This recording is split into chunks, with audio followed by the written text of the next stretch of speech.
that talking of Gervonta himself. I've got to ask you, what is the latest with him? There's rumors of a potential rematch, but we don't know. We don't know what's going on. Just stay tuned. That's the mystery about Gervonta Tank Davis. Get what I'm saying? He like to keep his fans wondering. Tank Davis really might be the most mysterious man in boxing right now. Because explain this to me. Why does every conversation about Gervonta Tank Davis suddenly start sounding like a deleted Netflix documentary mixed with leaked group chats and a family argument at the same time? One minute, Calvin Ford is sitting there calm, smiling, saying, "Stay tuned." And the next minute, the entire boxing internet is acting like they just uncovered Area 51 footage. He's still growing. He still got a what you call it. You know what I'm saying? And his team is what you call it. Don't want to risk everything on certain guys. You get what I'm saying? And I get it. In his position, he's in the right set platform where he can get to other guys and still build his name and still get some good piece of money and still, go through his development, But like I said, when we send you that document, better take it or leave it, or you might not get a chance at it again. You know what I'm saying? So that's how it is,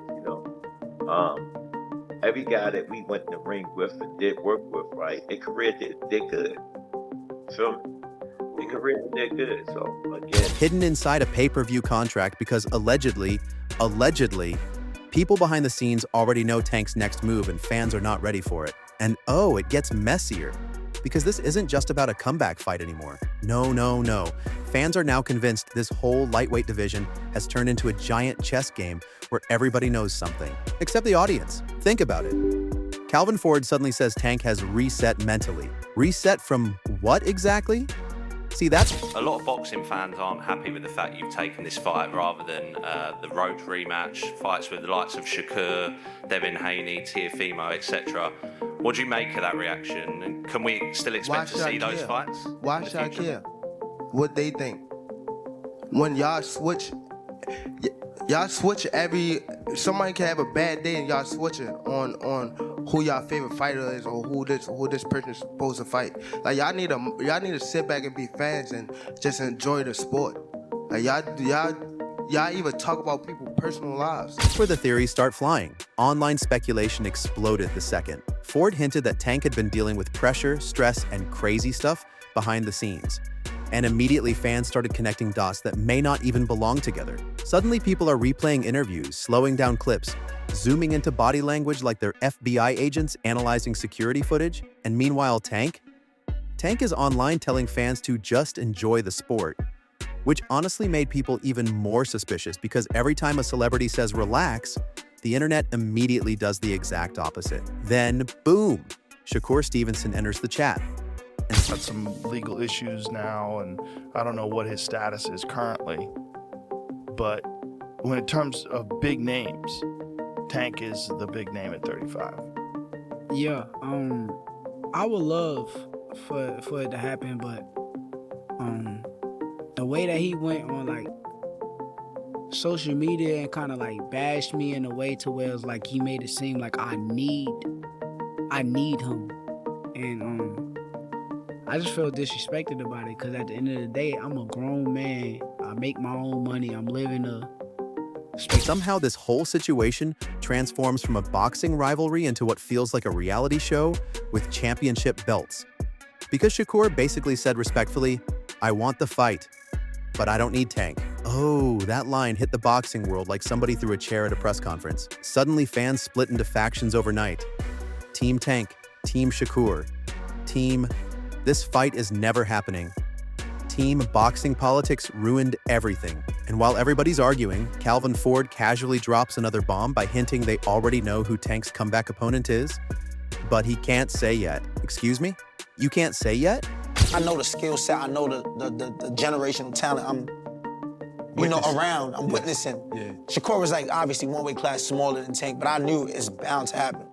And it started coming out. It was like always a little back and forth with them, and then like they beefed it out one time on Twitter, like for the first time in front of the public, and then like obviously I started being around Tank closely. Yep. And we was in Houston one time. This was before Shakur moved down to Houston, and like I got them to chop it up. Like I told them, like, Shakur pull up on us. We bowling, like Tank here, like, y'all come chop it up. They chopped it up. We kicked it for like a few days. Everything was cool then. shit got sour again. It's like, to me, I look at it like this, like, boxing me, I'll never take. That's the kind of sentence that turns boxing fans into conspiracy theorists at 3 a.m.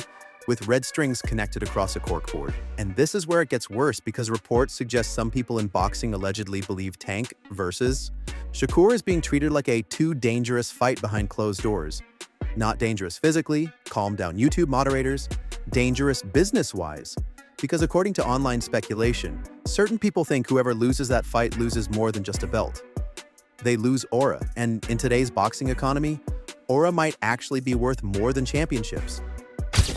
You know, the little nail polish and stuff he had, you know what I'm saying? I see all of that. Sharing his thoughts, Greg Hackett believed Gervonta Davis owed both Lamont Roach and Shakur Stevenson major fights for the sake of boxing itself. Even so, Hackett stopped short of fully criticizing Davis, suggesting personal issues behind the scenes could still be influencing the entire situation. I don't get all that. That's, you know what I mean? That's against the game. Like, you know what I mean?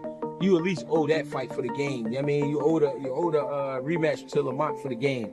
But you owe Shakur for the game just because of the two style matchups. You know what I mean? But if he feel like he don't gotta fight him, guess what? We can't sit here and... That's why fans started revisiting every weird interview, every awkward answer, every random tweet.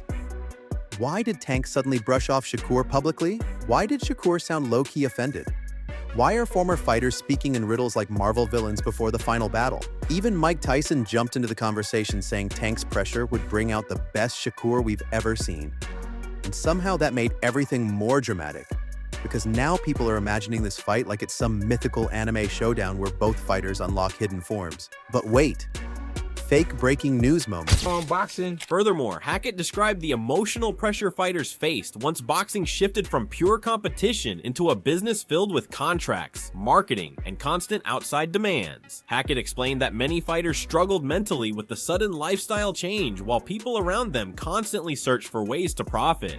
This whole experience is a lot. The shit these fighters go through is hard to explain. It's hard to explain because people, they can't see it, so they can't understand it.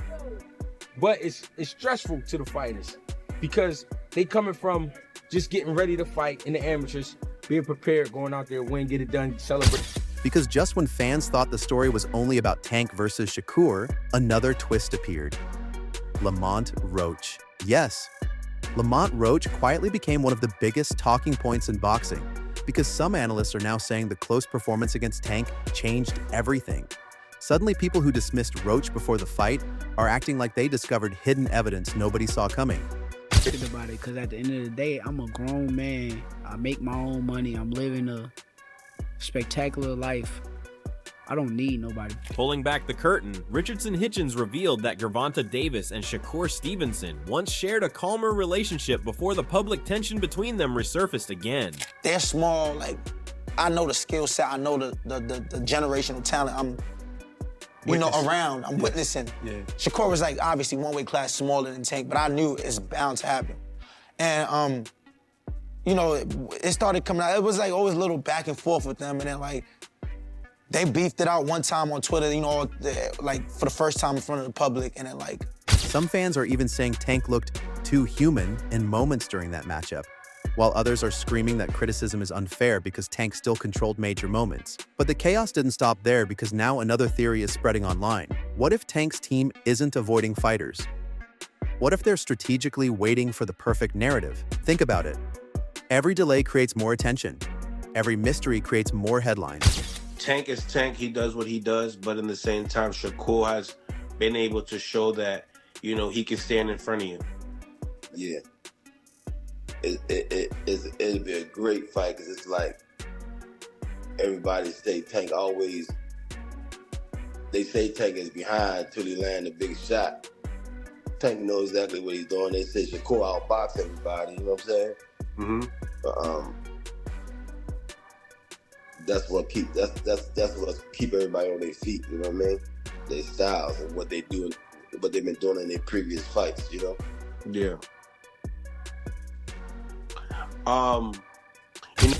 Every stay tuned creates another viral debate clip. At this point, Tank Davis doesn't even need to announce fights anymore.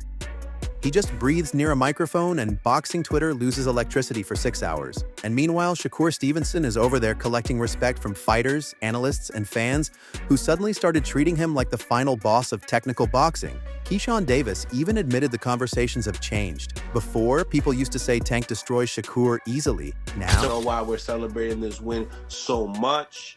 But it just seems to me that people still want to see him in there with more work. You know, him saying that, you know, he's too small to go up to 47. What do you get from that? I understand, cause I think he float between 40 and 47. He don't quite hit 47. You know what I'm saying? And you got guys that's walking around at 50, 55, maybe 60 that can cut down to 47. Looking deeper into according to fans online, the debate feels 50-50. That shift alone changed the energy around the entire division. But hold on, because there's another layer nobody wants to talk about openly.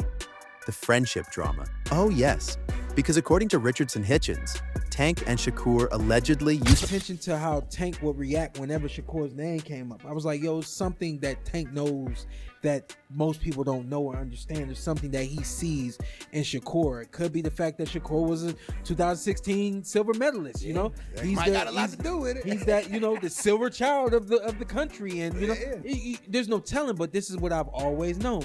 It ain't just a big straight left or a big left right hook coming from Tank that's going to end that night. That night is going to be the most strategical you've seen both these guys ever be in a fight. I don't know if we're going to ever get it. I think we will. You think we will, huh? For sure. Who else is there if Tank trying to prove he's still the man? Who else you gonna fight? Turning to the level of opposition Davis still needed, Porter insisted bigger matchups would find to be cool behind the scenes. Bowling together, hanging out, talking casually, and somehow that might explain why this rivalry feels so weirdly personal now. It's giving former allies turned rivals in Season 5. Every interview suddenly feels loaded. Every comment sounds like there's subtext hidden underneath it. And boxing fans noticed immediately. That's why even simple comments now get analyzed like secret messages. Then came Sean Porter with perhaps the biggest twist of all. Porter basically implied Tank sees something in Shakur that casual fans might not fully understand yet. Pull it out of him. We looking forward to the big fights. We looking forward to the big matchups because those are the kind of people that's going to pull it out of him. So with a fight with Shakur, you're going to see this boxing style that you don't usually get from Tank. You're going to see IQ. We saw IQ, but to me, it was low IQ because the reason why it was low IQ is because everybody followed the script. And what I mean by that is you see somebody's IQ take place when a fighter makes an adjustment, and now you have to adjust to what that fighter is doing, and that's kind of where you see building the hype. Gervonta Davis highlighted the growing number of fans no longer dismissing Shakur Stevenson in a potential clash with Gervonta Davis. That statement alone sent boxing communities into meltdown mode because now everybody thinks there's some hidden layer to Shakur's style that makes elite fighters nervous. And honestly, the reactions became hilarious. One side says Tank is strategically patient. Another side says promoters are controlling everything. Another side says modern boxing is basically reality television with gloves. Kenny Ellis even joked he'd rather watch celebrity boxing because those fights actually get made. Ouch. That line hit harder than some actual punches. But the real tea? The real tea is how every single person around this situation keeps accidentally revealing tiny pieces of a bigger story. Tim Bradley saying Tank is listening to guidance. Greg Hackett saying, I'll never take boxing personal with nobody. Ignoring the outside noise, Calvin Ford insisted Gervonta Davis had returned mentally refreshed and was already focused on securing the right opponent for his comeback. Ain't gone nowhere. Tank is still here. And I guarantee you something gonna happen. Everybody missed Tank fight. You know, when he come back, it gotta be the right fight because we want to entertain. Things happen for a reason to make a person much stronger. One of the guys that y'all truly love is not in the mix right now, but he will be back in the mix. Y'all gotta remember, Tank been doing this shit since he was 7 years old. Sometimes you need that reset. Him being away, you know, going through things that he's been going through, this crazy ass stuff. Fighters deal with overwhelming pressure behind the scenes. Calvin Ford talking about Tank needing a reset after doing this since childhood. Suddenly the narrative stopped being, why isn't this fight happening? And became, what is really happening inside boxing culture? Because allegedly, according to online discussions, modern fighters aren't just athletes anymore, they're brands. walking businesses, million-dollar investments wrapped in hoodies and pay-per-view numbers. And fans hate hearing that because fans want chaos. Fans want legacy fights. Fans want somebody storming into a press conference screaming, "Sign the contract right now." But instead, everybody speaks in cryptic, media-trained riddles while YouTube channels turn every eyebrow movement into breaking news. And somehow, it works. Because here we are, still talking about Tank, still debating Shakur, still refreshing timelines waiting for one announcement that may completely flip boxing upside down. But wait! Here's the final twist that changes everything. What if the biggest fight isn't actually Tank versus Shakur? What if the real fight is Tank versus expectation itself? Think about it carefully. Every opponent now carries insane pressure because fans don't just want Tank to win anymore. They want him to prove something mythical. They want knockouts, dominance, legacy, drama, headlines, viral moments. They want him to be boxer, celebrity, superstar, and mystery all at once. And maybe, just maybe, that's why this entire saga feels so chaotic. Because no matter what Tank does next, half the internet is already prepared to call it genius, while the other half calls it avoidance, which means the real controversy might not even be inside the ring anymore. It might be the audience itself. And if that's true, then tell me this. Is Gervonta Tank Davis controlling the narrative, or is the narrative controlling everybody else?